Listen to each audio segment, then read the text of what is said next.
Bonjour à tous et bienvenue sur Un Avocat. Je me présente, je m'appelle Aurélie Nadjar et je suis avocat au barreau de Paris depuis 2006. J'ai créé cette chaîne afin de renseigner les consommateurs, les entreprises et toutes les personnes qui sont concernées par le droit afin de les éclairer sur leurs droits. Et surtout, ce que je souhaite, c'est vous apprendre à lire un texte, à le comprendre et à l'appliquer à votre cas d'espèce. Je ne pensais pas consacrer autant de vidéos à l'annulation de voyages, l'annulation de billets d'avion pendant la période du Covid-19. Et pourtant, cela a été nécessaire. Nécessaire pourquoi ?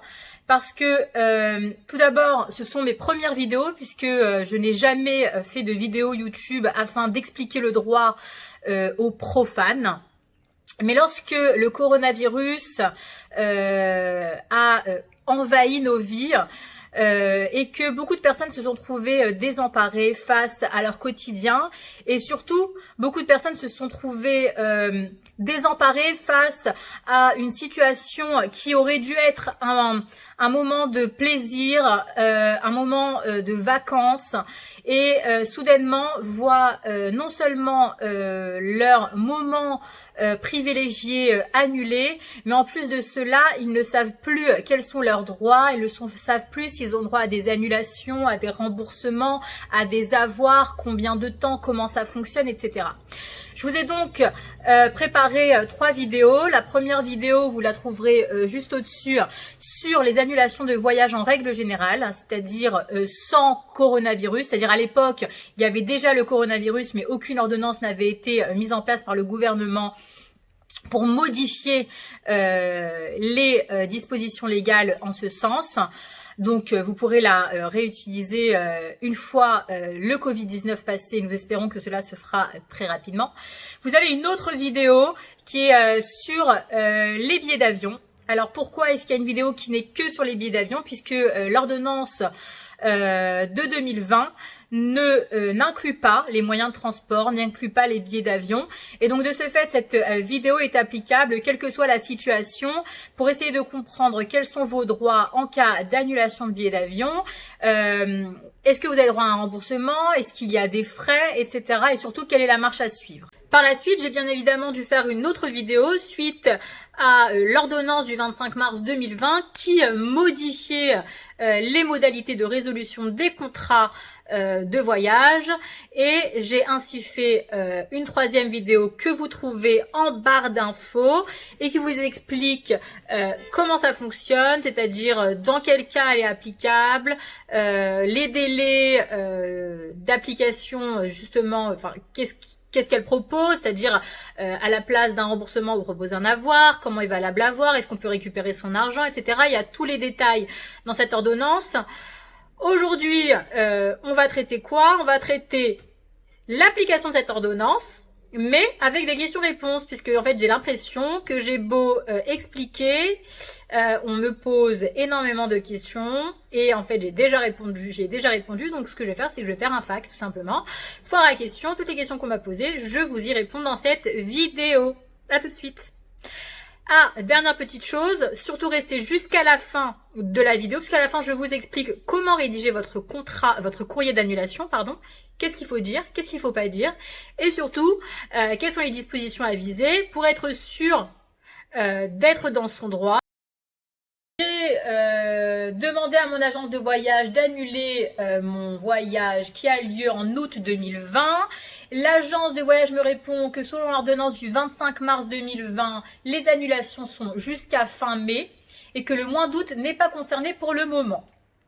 Alors, d'abord, principe de base. On ne croit pas ce que le voyagiste nous écrit. Le voyagiste, tout ce qu'il veut aujourd'hui, c'est minimiser les pertes.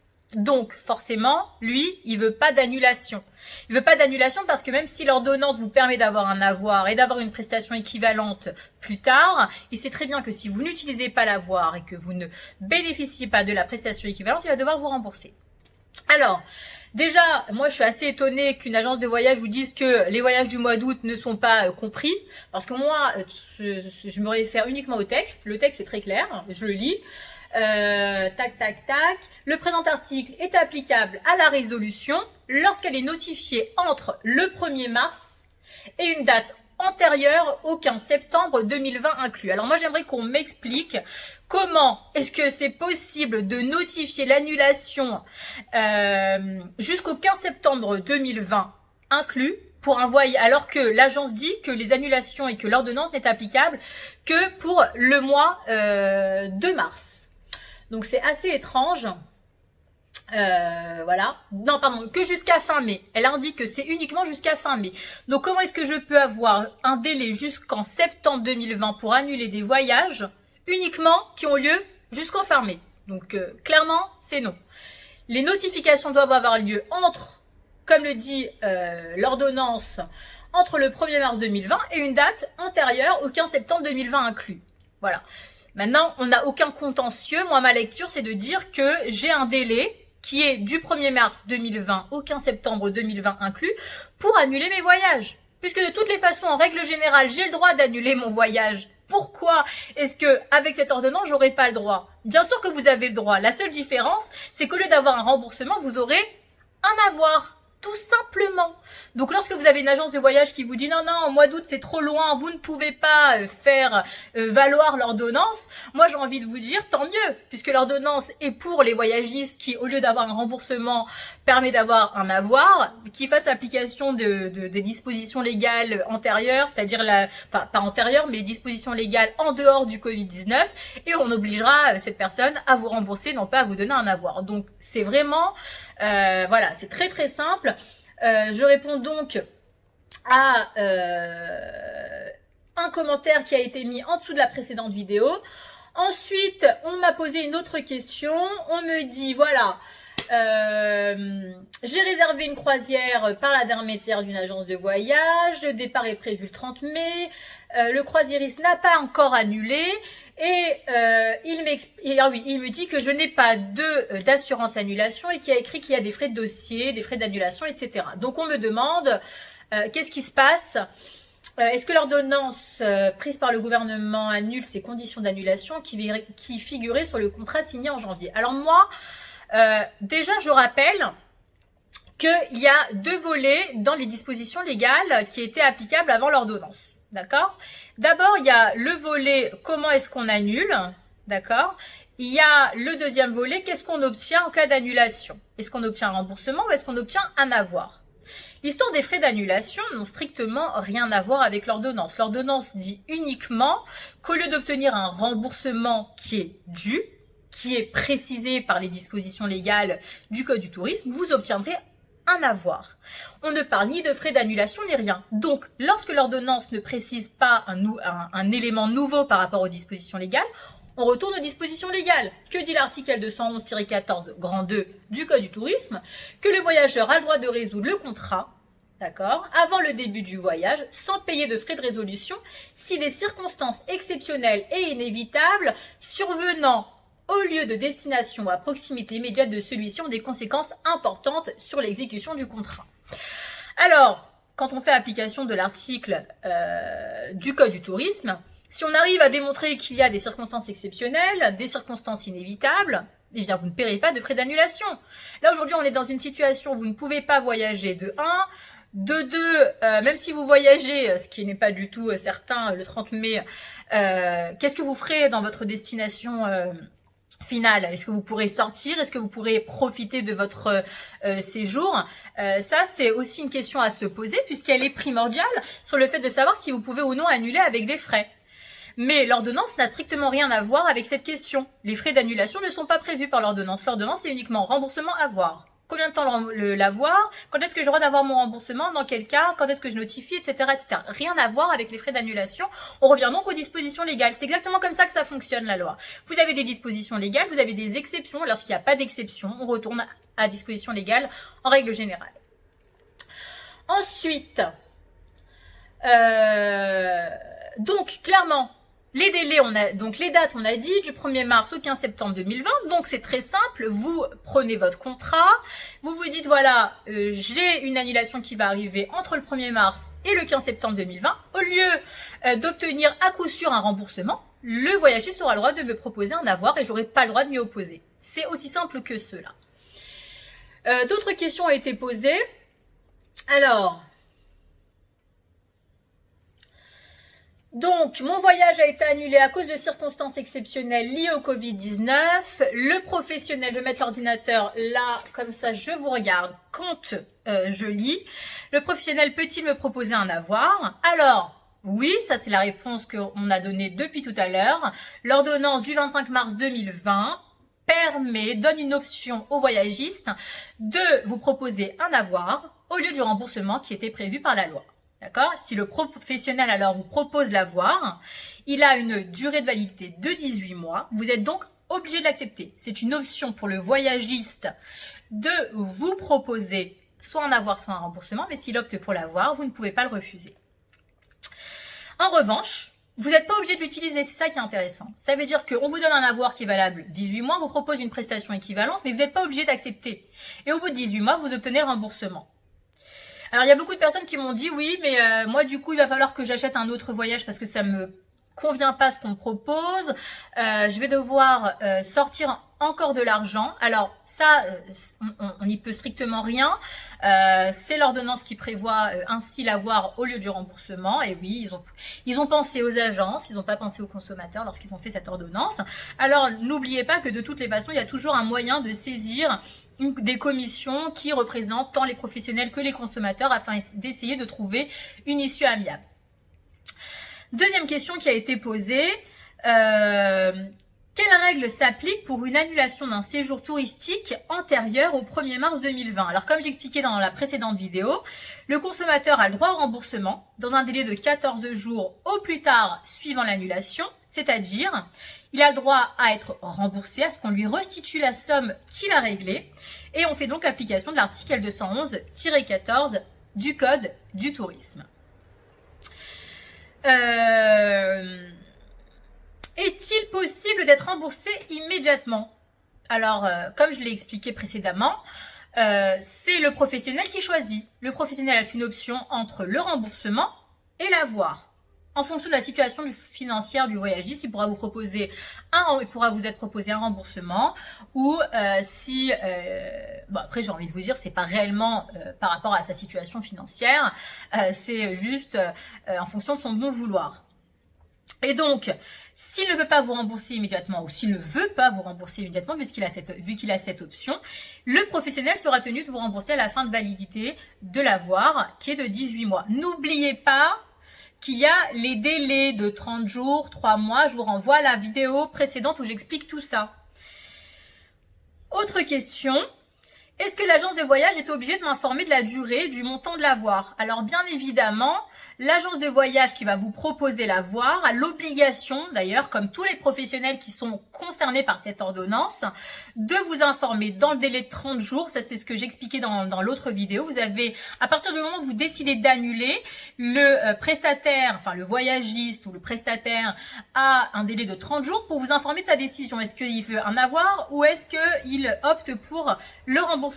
Et comme on l'avait expliqué, par email, par courrier, et il doit indiquer très précisément la durée de 18 mois de l'avoir qu'il vous propose. Alors vous allez me poser une question qui est toute simple, c'est que cette ordonnance s'applique à toutes les annulations qui sont postérieures au 1er mars. Ok, sauf qu'on a un petit souci, c'est que cette ordonnance, elle date du 25 mars. Alors qu'est-ce qui se passe? Alors, non seulement elle date du 25 mars, mais sa date de publication est aussi postérieure. Donc du coup, qu'est-ce qui se passe entre les voyages annulés entre le 1er mars et la date d'entrée en vigueur de l'ordonnance? Eh bien, tout simplement, on a dit que il y avait 30 jours à partir du jour où vous avez annulé, d'accord? Mais ça vaut uniquement après l'entrée en vigueur de l'ordonnance, et je l'explique très clairement dans ma vidéo. Et si vous avez annulé entre le 1er mars et la date d'entrée en vigueur de l'ordonnance, eh bien tout simplement ce sera 30 jours à partir de l'entrée en vigueur de l'ordonnance. On peut bien évidemment pas faire courir un délai à partir d'une date alors qu'on ne savait pas du tout que ce sera applicable. Alors, dans quel délai le professionnel doit-il adresser une nouvelle proposition au consommateur? Alors, le professionnel dispose de 3 mois à compter de la date d'annulation pour proposer au consommateur une nouvelle prestation. C'est-à-dire que, je répète, il avait 30 jours pour vous informer de son option. Ensuite, une fois qu'il vous a informé de son option, il a 3 mois pour vous proposer une prestation équivalente. Alors, j'explique aussi dans notre vidéo qu'est-ce qu'une prestation équivalente, à quel prix, etc. Et elle sera donc valable 18 mois. Alors là, on va poser une autre question. Finalement, on va retomber sur nos pas, mais la question a été posée parce que certainement pour certaines personnes, le fait que ça vienne du voyagiste, l'annulation et non pas d'eux-mêmes, ils ne savent pas qu'est-ce qu'on applique exactement. Alors on me pose la question suivante. Mon agence de voyage m'a proposé de reporter mon séjour. Ça veut dire qu'elle ne l'annule pas, elle le reporte. Finalement, les dates ne me conviennent pas. Est-ce que je peux refuser l'avoir qu'on m'impose ? Alors, il y a deux situations qui sont possibles dans ce cas-là. La première situation qu'on distingue, c'est donc le report des dates par votre voyagiste et non pas l'annulation. D'accord ? Il n'y a pas eu d'annulation du voyage. Donc, vous avez le choix. Vous avez le choix pourquoi ? Puisque, selon l'article L211-13 du Code du tourisme, s'il y a une modification de votre contrat, et là, en l'occurrence, la modification des dates, c'est une modification du contrat. Vous avez le choix, soit d'accepter cette modification, là, en l'occurrence, le report des dates, soit de refuser et donc de résoudre le contrat. Donc, à partir du moment où vous rentrez dans dans ce sujet de résolution du contrat, on retombe sur l'ordonnance qui dit qu'en cas de résolution du contrat, il n'y a pas de remboursement uniquement, il y a aussi une faculté de proposer un avoir. Donc là, en l'occurrence, voilà, soit vous acceptez le report des dates, soit vous annulez votre voyage, on retombe sur l'ordonnance et donc cette annulation, si elle intervient entre le 1er mars 2020 et le 15 septembre 2020, on applique donc l'ordonnance qui autorise l'agence de voyage à vous proposer soit un remboursement, soit un avoir, délai de 18 mois, pas d'utilisation, remboursement, etc., etc. Deuxième situation, votre séjour a été annulé, donc on n'a pas reporté la date. Annulation pour circonstances exceptionnelles liées au Covid-19. Soit par votre agence de voyage, soit par vous-même, et bien là, si vous refusez la nouvelle prestation avec les dates proposées pour le report de votre voyage initial, vous ne perdez pas le bénéfice de votre avoir, vous serez remboursé au terme des 18 mois si vous n'avez pas utilisé l'avoir ou accepté de prestations équivalentes. Autre question extrêmement importante qui m'a été posée, c'est imaginons, voilà, vous avez l'avoir, date de validité 18 mois, avant que les 18 mois soient expirés, vous ne pouvez pas demander le remboursement. Qu'est-ce qui se passe si finalement votre agence de voyage, elle fait faillite ? Alors, c'était quelque chose que j'avais précisé dans la précédente vidéo où j'avais dit, ne vous inquiétez pas, et c'est quelque chose qui est extrêmement bien et extrêmement bien pensé dans le cadre de cette ordonnance, c'est que l'avoir est couvert par la garantie financière obligatoirement souscrite par les agences de voyage en vertu de l'article L211-18 du Code du tourisme. Alors certainement que lorsque je vous en avais parlé, vous ne saviez pas exactement qu'est-ce que ça voulait dire quand je vous disais attention, mais il y a quelque chose de super, c'est que cette ordonnance prévoit que cet avoir est couvert.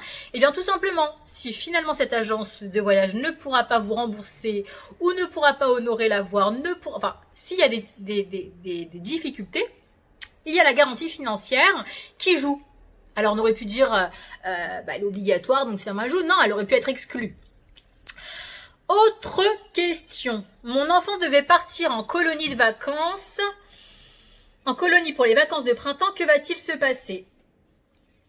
Alors, les associations accueillant des mineurs sont également soumises à ces nouvelles règles. Donc, si l'organisateur de la colonie de vacances vous propose un avoir, vous serez dans l'obligation de l'accepter et vous pourrez l'utiliser pour une nouvelle prestation. On fait donc application de l'ordonnance et il y a pareil, une option, un délai et à la fin de ce délai, possibilité d'être remboursé. Ensuite, il m'a été posé une question à laquelle j'ai déjà répondu dans la précédente vidéo, mais puisqu'elle a été posée, je vais revenir dessus. On me dit voilà, j'ai payé un acompte. D'accord ? J'ai procédé à l'annulation de mon voyage. L'annulation rentre dans le cadre de l'application de l'ordonnance. Est-ce que je suis obligée de régler, parce qu'il a payé que l'acompte, il n'a pas payé la totalité du voyage, est-ce que je suis obligée de régler la totalité du voyage pour finalement bénéficier de mon avoir ? Alors certainement pas. Ça, je l'ai dit, je l'ai répété, je l'ai précisé, j'ai mis important. Non. En fait, ce qui se passe, c'est que vous avez payé un acompte, c'est annulé. On fait application de l'ordonnance. On va certainement pas, comme je l'ai précisé, vous demander de payer la totalité de la prestation alors que c'est, premièrement, pas sûr que vous utilisiez l'avoir. Deuxièmement, pas sûr qu'on vous propose une prestation équivalente qui vous convienne et qu'à la fin, on devra vous la rembourser intégralement. Donc, moins vous sortez d'argent pour le moment, mieux c'est. Vous avez payé un acompte, vous avez le droit d'avoir du montant de cet acompte et vous l'utiliserez comme vous le voudrez. Ensuite, je fais une autre précision, même si je l'ai déjà faite à plusieurs reprises, puisqu'à chaque fois on me pose des questions en dessous la vidéo sur les voyages et séjours, on me dit voilà, j'ai un billet d'avion, alors je suis obligée de préciser dans ma réponse, il s'agit de quoi, d'un vol sec, d'un séjour, etc. Et on me dit non, il s'agit d'un vol sec. Donc je répète, les billets d'avion seuls ne bénéficient pas de cette ordonnance. Ça veut dire que nous rentrons pas dans le champ d'application de cette ordonnance. Et je vous invite à aller voir la vidéo relative au billet d'avion, qui est très spécifique et qui vous explique comment annuler, est-ce qu'il y a des frais, comment est-ce qu'on reporte, etc., etc. Donc voilà, en gros, j'ai voulu faire un FAQ, c'est-à-dire que m'a été posé plusieurs questions relatives à cette vidéo qui a été faite. Comment est-ce qu'on applique l'ordonnance, comment est-ce qu'on compte, etc., etc. Donc, dernière petite chose que j'aimerais préciser, c'est tout simplement, je fais un petit résumé. Vous rentrez dans le champ d'application de l'ordonnance. Ça veut dire que vous annulez entre le 1er mars 2020 et le 15 septembre 2020. Comme j'ai expliqué à plusieurs reprises, il vaut mieux annuler le plus rapidement possible s'il y a beaucoup de délais qui courent. Il y a le délai de 30 jours qui court une fois que vous avez annulé, qui donne la faculté à votre agence de voyage soit opter pour l'avoir, soit pour opter pour le remboursement. Ensuite, il y a 3 mois pour vous notifier une nouvelle prestation et ensuite vous avez un avoir qui est valable 18 mois. Donc moi, ce que je vous disais, c'était surtout annuler le plus rapidement possible. Donc tout simplement, vous faites un courrier. Moi, je préconise le courrier recommandé avec accusé-réception, dans lequel vous annulez votre prestation. Comme ça, vous avez une date certaine sur votre annulation. Et vous avez une date certaine qui fait courir les délais, les différents délais qu'on a vus. Donc, tout simplement, vous écrivez à votre agence de voyage en disant que vous souhaitez annuler. Alors moi, bien évidemment, je suis avocate, donc je vais vous donner des petits conseils. Vous allez certainement pas écrire à votre agence de voyage en lui disant bonjour, j'aimerais annuler, donnez-moi un avoir, je vais faire application, parce que maintenant que vous avez vu cette vidéo, vous croyez qu'il faut absolument faire application, vous voulez écrire dans votre annulation, faites-moi application de l'ordonnance. Alors surtout pas, parce que cette ordonnance donne la possibilité de donner un avoir et non pas un remboursement. Vous voulez votre remboursement, vous voulez votre argent. Vous voulez qu'on vous rende ce que vous avez déjà payé.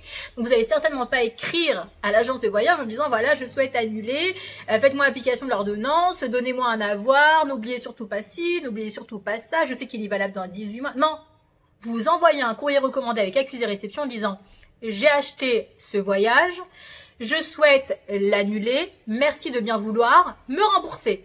Alors vous savez pertinemment que il a le droit d'opter pour un avoir. Vous n'allez pas le lui dire, parce qu'il y a certaines agences de voyage certainement qui ne le savent pas. Donc du coup, ce que vous faites, c'est que vous demandez le remboursement. Et donc, soit votre agence de voyage vous envoie un petit chèque, un petit remboursement, un petit virement et tout le monde est content. Soit votre agence de voyage est très bien informé et il va vous dire non, vous savez, il y a l'ordonnance qui dit que je ne suis pas obligée de vous rembourser. Donc moi, j'opte pour l'avoir. Ok, c'est très bien. Mais n'allez surtout pas lui répondre oui mais quelle prestation. Non, vous laissez l'agence de voyage faire. L'agence de voyage va opter pour l'avoir, va vous faire des propositions. Vous, la seule chose que vous avez à faire, c'est de compter les jours qui passent entre le moment de l'annulation, le moment où on vous a fait, il y a eu l'option qui a été choisie par le voyagiste, et après, à la fin des 18 mois, vous obtiendrez votre remboursement si finalement vous n'avez rien trouvé d'équivalent. Mais ce qui est sûr, c'est que vous connaissez les règles. Vous savez qu'il y a cette option de l'avoir, donc vous ne serez pas étonné. Et puis surtout, vous connaissez les règles que je développe dans l'autre vidéo, qui est quelle est la prestation équivalente qu'on peut vous proposer, à quel prix, est-ce qu'on peut augmenter les prix, est-ce qu'on peut me proposer une prestation qui est beaucoup moins importante, etc., etc. Je développe dans ma vidéo. Je vous invite à aller la voir. J'espère que en faisant en donnant des réponses à toutes les questions qui m'ont été posées, ça vous permettra à vous de mieux comprendre et surtout de faire une application beaucoup plus simple, beaucoup plus efficace, beaucoup plus rapide et surtout régler ce problème le plus efficacement possible. Donc si vous avez aimé la vidéo, un petit like. J'aimerais aussi, alors je vois de plus en plus de personnes qui s'abonnent, ça fait très plaisir. Vous pouvez continuer à vous abonner afin de recevoir notification des prochaines vidéos, parce que je pense que je vais en faire d'autres. Alors on va arrêter les annulations de voyage, les annulations de séjour. On va traiter d'autres sujets sur l'entrepreneuriat. Je traiterai aussi des sujets relatifs aux droits de la propriété intellectuelle, puisqu'aujourd'hui, YouTube, propriété intellectuelle, les marques, etc., ce sont des sujets assez intéressants à traiter. D'ailleurs, si vous avez des sujets que vous souhaitez voir traités, je vous en prie, dans les commentaires. Et là, je fais un appel à tous les youtubeurs. J'aimerais savoir si vous avez été, si par exemple, lorsque vous avez commencé votre carrière de youtubeur, vous aviez des questions d'ordre juridique auxquelles vous auriez aimé que l'on vous réponde. Et j'aimerais vraiment que ce soit indiqué dans les commentaires pour que je puisse moi-même faire une sorte de panel de questions que les youtubeurs se posent et essayer d'y répondre le mieux possible afin de vous aider.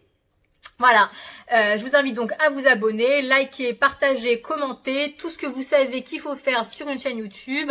Et je vous dis à très bientôt. À bientôt.